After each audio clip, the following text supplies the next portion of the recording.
എല്ലാവർക്കും പ്രൊമോ റിവ്യൂയിലേക്ക് സ്വാഗതം. ഈ റിവ്യൂ ഇഷ്ടപ്പെടുവാണെങ്കിൽ ഒന്ന് ലൈക്ക് ചെയ്തും സബ്സ്ക്രൈബ് ചെയ്തും സപ്പോർട്ട് ചെയ്യണേ. അപ്പോൾ കനകമ്മ പറഞ്ഞതുപോലെ തന്നെ നമ്മുടെ പവിത്ര ഒരു സ്റ്റൂളിൻ്റെ മണ്ടയിൽ നിന്ന് കമന്നടിച്ച് വീഴുന്നുണ്ട് കേട്ടോ. അത് കാണുമ്പോൾ കനകമ്മയ്ക്ക് നല്ല സന്തോഷമാണ്. കാരണം ഈ നാടകം അങ്ങ് അവസാനിപ്പിക്കാമല്ലോ എന്നോർത്തായിരിക്കാം. ഏതായാലും തീരെ വയ്യാതെ കിടക്കുന്ന നമ്മുടെ പവിത്രയെ കാണിക്കുന്നുണ്ട്. അത് കഴിഞ്ഞ് ഇതെല്ലാവരും അറിയുമ്പോൾ ഭയങ്കര ടെൻഷനാണല്ലോ. നോക്കിയിരുന്ന് കുഞ്ഞില്ലേ വയറ്റിലുണ്ടായിരുന്നത്. അവർ ഹോസ്പിറ്റലിലോട്ട് കൊണ്ടുപോകും. അവർ ഹോസ്പിറ്റലിൽ ചെന്ന് കഴിയുമ്പോഴേക്കും കനകമ്മ പിന്നെയും വിളിക്കും പവിത്ര. എന്നിട്ട് എന്തായി, എല്ലാം കുളവായോ, കള്ളി മൊത്തം പൊളിഞ്ഞോ, എന്തായി എന്ന് ചോദിക്കുമ്പം എൻ്റെ പൊന്നു തള്ളേ, നിങ്ങളുടെ നാവെടുത്ത് നിങ്ങൾ അങ്ങനെയൊന്നും വളയ്ക്കല്ലേ, ഞാനിവിടെ ഡോക്ടറെ കാണാൻ നിൽക്കുക, ഇതിൽ നിന്ന് രക്ഷപ്പെടാൻ എന്തെങ്കിലും മാർഗ്ഗമുണ്ടോ എന്നൊക്കെ കനകമ്മയോട് പേടിയോട് ചോദിക്കുന്നുണ്ട്. പിന്നീട് ഗൗരിയും നന്ദുവിനെയും തന്നെയാണ് കാണിക്കുന്നത്. അവർ ഫോൺ വിളിച്ച് സംസാരിച്ചുകൊണ്ടിരിക്കുമായിരുന്നല്ലോ.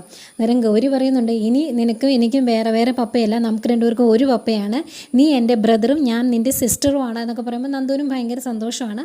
ഫോൺ വെച്ച് കഴിയുമ്പോഴത്തേക്കും ഒത്തിരി സന്തോഷത്തോടെ ലക്ഷ്മിയുടെ അടുത്തോട്ട് ചാരി കിടക്കുന്ന നമ്മുടെ നന്ദുവിനെയും കാണിക്കുന്നുണ്ട്. ഇതൊക്കെയായിരുന്നു പ്രമോ വിശേഷങ്ങളായിട്ട് കാണിച്ചത്.